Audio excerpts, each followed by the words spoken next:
വന്ദിപ്പിൻ ഗുരുവിനി, വന്ദിപ്പിൻ ഗുരുവിനി, വന്ദിപ്പിന്നഭിനവ ശ്രീബുദ്ധ ഭഗവാനി. അന്ധവിശ്വാസങ്ങളും മതമായി എണ്ണിയിടുന്നു, ജന്തുഹിംസയും പുണ്യകർമ്മത്തിൽ പെടുത്തുന്നു.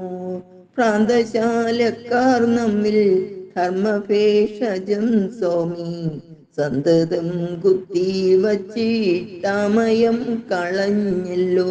വന്ദിപ്പിൻ ഗുരുവിനി, വന്ദിപ്പിൻ ഗുരുവിനി, വന്ദിപ്പിൻ അധകൃതോദ്ധരണ പ്രവീണനി.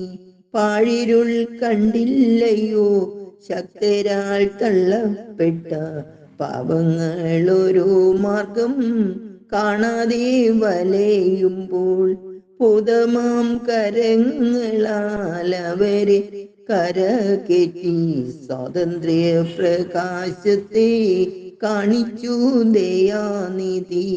വന്ദിപ്പിൻ ഗുരുവിനി, വന്ദിപ്പിൻ ഗുരുവിനി, വന്ദിപ്പിൻ നമുക്കായി ജീവിച്ച യോഗീന്ദ്രനെ.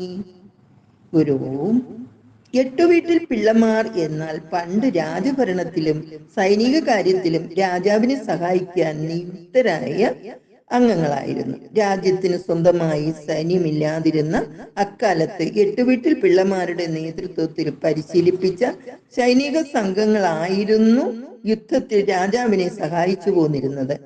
ഇത് കാലാന്തരങ്ങളായി നടത്തിപ്പോകുന്ന ഒരു ചിട്ടയായിരുന്നു. തിരഞ്ഞെടുക്കപ്പെടുന്ന ചെറുപ്പക്കാരായ യുവാക്കളെ എട്ടുവീട്ടിൽ പിള്ളമാരുടെ നേതൃത്വത്തിൽ അടിതറകളരി യോഗ യുദ്ധമുറകൾ ശീലിപ്പിച്ച് അയക്കുകയായിരുന്നു അന്നത്തെ പതിവ്. പിന്നീട് അനീഴം തിരുനാൾ മാർത്താണ്ഡവർമ്മയുടെ ഭരണകാലം തൊട്ടാണ് തോക്കും പീരങ്കിയും ഉപയോഗിച്ച് യുദ്ധപരിശീലനം ആരംഭിച്ചത്.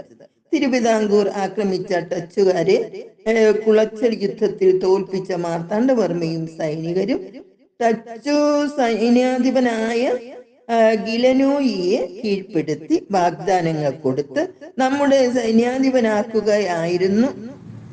അന്ന് മുതലാണ് തോക്കും പീരങ്കിയും ഉപയോഗിച്ച് യുദ്ധം ചെയ്യാൻ തിരുവിതാംകൂർ സൈന്യം പരിശീലിച്ചത്. അന്നത്തെ എട്ടുവീട്ടിൽ പിള്ളമാരെ രാജ്യം ഛിന്ന ഭിന്നമാക്കി എന്നതിന്റെ പേരിൽ മാർത്താണ്ഡവർമ്മ മഹാരാജാവ് നിഷ്കരുണം വധിക്കുകയാണ് ഉണ്ടായത്. മഹാരാജാവിന്റെ അമ്മാവനായ രാമവർമ്മ മഹാരാജാവിന്റെ വിയോഗത്തിന് ശേഷമാണ് മാർത്താണ്ഡവർമ്മ മഹാരാജാവ് അധികാരമേൽക്കുന്നത്. മരുമക്കത്തായം നിലനിന്നിരുന്ന ആ കാലഘട്ടത്തിൽ രാമവർമ്മയുടെ മക്കളായ രാമൻ തമ്പിയും പപ്പു തമ്പിയും എട്ടുവീട്ടിൽ പിള്ളമാരുമായി കൂട്ടുചേർന്നു രാജാധികാരത്തിനു വേണ്ടി അരാജകത്വവും അഴിമതിയും കലാപങ്ങളും അനീതികളും അഴിച്ചുവിട്ടു. ഒരു വിധത്തിൽ രാജ്യഭരണം മുന്നോട്ട് കൊണ്ടുപോകുവാൻ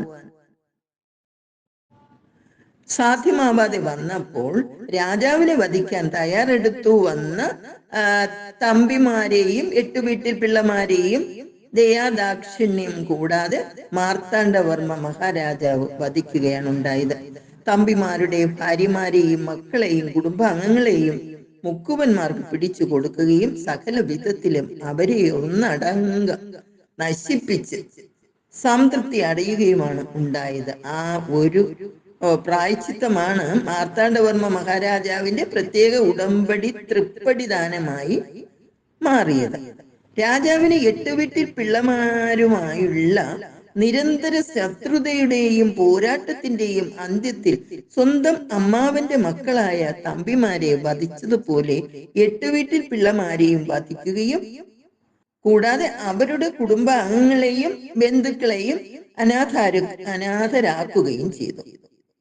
ഇത്രയും മഹാപാപങ്ങൾ ചെയ്തു പോയതിന്റെ പശ്ചാത്താപമാണ് തൃപ്പടിദാനം എന്ന പേരിൽ രാജ്യവും ക്ഷേത്ര സ്വത്തുക്കളും ഉടവാളും സഹിതം ശ്രീ പത്മനാഭന് മുമ്പിൽ മാർത്താണ്ഡവർമ്മ മഹാരാജാവ് അടിയറ വച്ചത്. ഉടവാൾ പിന്നീട് തിരിച്ചെടുത്തു. അന്നത്തെ എട്ടുവീട്ടിൽ പിള്ളമാർ രാമനാഥ മഠത്തിൻ പിള്ള, മാർത്താണ്ഡ മഠത്തിൽ പിള്ള, കുളത്തൂ പിള്ള, കഴക്കൂട്ടത്ത് പിള്ള, ചെമ്പഴന്തി പിള്ള, പള്ളിച്ചൽ പിള്ള, വെങ്ങാനൂർ പിള്ള, കൊടുമൺ പിള്ള തുടങ്ങിയവരായിരുന്നു.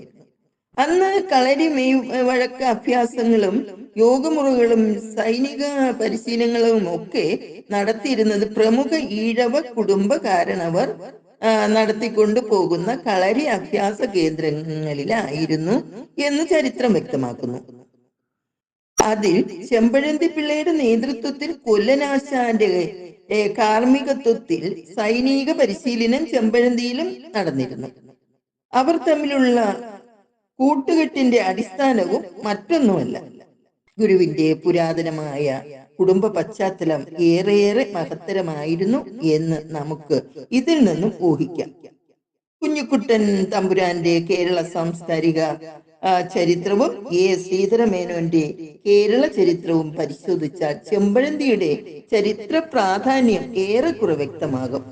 14 വയസ്സായപ്പോൾ തന്നെ ഒരുവിധം എല്ലാ വിഷയങ്ങളിലും ഗുരു പ്രാവീണ്യം നേടിയിരുന്നു. ഈ പ്രായത്തിൽ തന്നെ സന്യാസവൃത്തിയുടെ പ്രാരംഭ ലക്ഷണങ്ങൾ ഗുരുവിൽ കണ്ടു തുടങ്ങി. വയൽവാരത്തെ വീട്ടുപറമ്പിലെ കൃഷിയിടങ്ങൾ പരിപാലിച്ചും ഔഷധ സസ്യങ്ങളുടെ മഹത്വങ്ങൾ മനസ്സിലാക്കിയും മരുന്നുകൂട്ടുകൾ അമ്മാവനോടൊപ്പം പരിശീലിച്ചും കന്നുകാലികളെ മേയിച്ചും നിലം ഉഴുതുമൊക്കെ കൊച്ചുഗുരു സമയം നന്നായി വിനിയോഗിച്ചു. രാമായണം ഉറക്കെ വായിച്ചു കേൾപ്പിക്കുക, ഭാഗവതം കഥകൾ മറ്റുള്ളവർക്ക് മനസ്സിലാക്കി കൊടുക്കുക, അതുപോലെ കൃഷിക്കാരും സ്ത്രീകളും കുട്ടികളും അടങ്ങുന്ന താഴ്ന്ന വിഭാഗക്കാരോട് ചങ്ങാത്തം കൂടുകയും അവരുടെ ആവശ്യങ്ങൾ ചോദിച്ചറിയുകയും നേടിക്കൊടുക്കുകയും ചെയ്യുക, പാവങ്ങളെ ചികിത്സിക്കുക തുടങ്ങിയ നിത്യേന ഇതെല്ലാം ഗുരുവിന്റെ പതിവായിരുന്നു. കുഞ്ഞിലേ തൊട്ടേ മനുഷ്യരെ എല്ലാവരെയും ഒന്നായി കാണാൻ ഗുരു ആഗ്രഹിച്ചു.